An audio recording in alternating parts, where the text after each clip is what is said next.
सोमवार व्रत कथा। एक समय की बात है, किसी नगर में एक साहूकार रहता था। उसके घर में धन की कोई कमी नहीं थी, लेकिन उसकी कोई संतान नहीं थी। इस कारण वह बहुत दुखी था।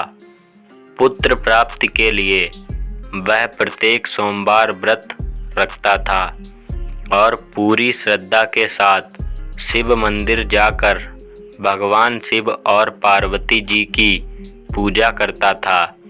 उसकी भक्ति देखकर एक दिन माँ पार्वती प्रसन्न हो गईं और भगवान शिव से उस साहूकार की मनोकामना पूर्ण करने का आग्रह किया।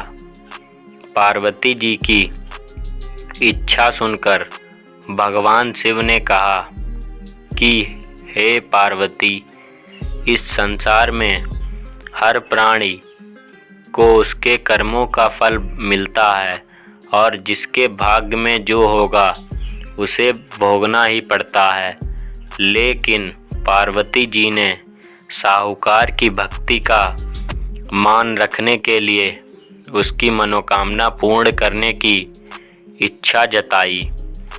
माता पार्वती के आग्रह पर शिव जी ने साहूकार को पुत्र प्राप्ति का वरदान तो दे दिया, लेकिन साथ ही यह भी कहा कि उसके बालक की आयु केवल 12 वर्ष होगी।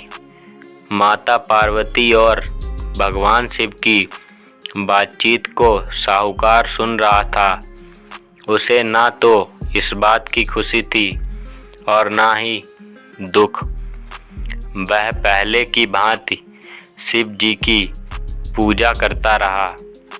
कुछ समय के बाद साहूकार के घर एक पुत्र का जन्म हुआ। जब वह बालक 11 वर्ष का हुआ तो उसे पढ़ने के लिए काशी भेज दिया गया। साहूकार ने पुत्र के मामा को बुलाकर उसे बहुत सारा धन दिया और कहा कि तुम इस बालक को काशी विद्या प्राप्त के लिए ले जाओ और मार्ग में यज्ञ कराना। जहाँ भी यज्ञ कराओ वहाँ ब्राह्मणों को भोजन कराते हो और दक्षिणा देते हुए जाना। दोनों मामा भांजे इसी तरह यज्ञ कराते और ब्राह्मणों को दान दक्षिणा देते काशी की ओर चल पड़े।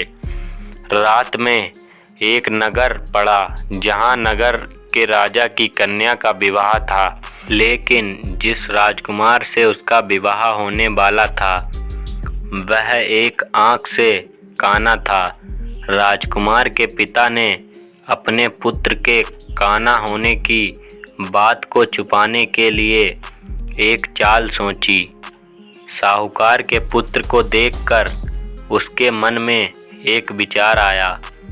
उसने सोचा, क्यों ना इस लड़के को दूल्हा बनाकर राजकुमारी से विवाह करा दूं। विवाह के बाद इसको धन देकर विदा कर दूंगा और राजकुमारी को अपने नगर ले जाऊंगा। लड़के को दूल्हे के वस्त्र पहनाकर राजकुमारी से विवाह कर दिया गया। लेकिन साहूकार का पुत्र ईमानदार था। उसे यह बात न्याय संगत नहीं लगी। उसने अवसर पाकर राजकुमारी की चुन्नी के पल्ले पर लिखा कि तुम्हारा विवाह तो मेरे साथ हुआ है, लेकिन जिस राजकुमार के संग तुम्हें भेजा जाएगा वह एक आँख से काना है। मैं तो काशी पढ़ने जा रहा हूँ। जब राजकुमारी ने चुन्नी पर लिखी बातें पढ़ीं तो उसने अपने माता पिता को यह बात बताई। राजा ने अपनी पुत्री को विदा नहीं किया, जिससे बारात वापस चली गई। दूसरी ओर साहूकार का लड़का और उसका मामा काशी पहुँचे और वहाँ जाकर उन्होंने यज्ञ किया। जिस दिन लड़के की आयु 12 साल की हुई उसी दिन यज्ञ रखा गया। लड़के ने अपने मामा से कहा कि मेरी तबीयत कुछ ठीक नहीं है। मामा ने कहा कि तुम अंदर जाकर सो जाओ। शिव जी के वरदान अनुसार कुछ ही देर में उस बालक के प्राण निकल गए। मृत भांजे को देख उसके मामा ने विलाप शुरू किया। संयोगवश उसी समय शिव जी और माता पार्वती उधर से जा रहे थे। पार्वती ने भगवान से कहा, स्वामी, मुझे इसके रोने के स्वर सहन नहीं हो रहा है। आप इस व्यक्ति के कष्ट को अवश्य दूर करें। जब शिवजी मृत बालक के समीप गए तो वह बोले कि यह उसी साहूकार का पुत्र है जिसे मैंने 12 वर्ष की आयु का वरदान दिया। अब इसकी आयु पूरी हो चुकी है। लेकिन मातृ भाव से विभोर माता पार्वती ने कहा कि हे महादेव, आप इस बालक को और आयु देने की कृपा करें, अन्यथा इसके वियोग में इसके माता पिता भी तड़प तड़प कर मर जाएंगे। माता पार्वती के आग्रह पर भगवान शिव ने उस लड़के को जीवित होने का वरदान दिया। शिव जी की कृपा से वह लड़का जीवित हो गया।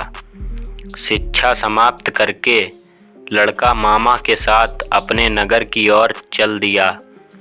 दोनों चलते हुए उसी नगर में पहुँचे जहाँ उसका विवाह हुआ था।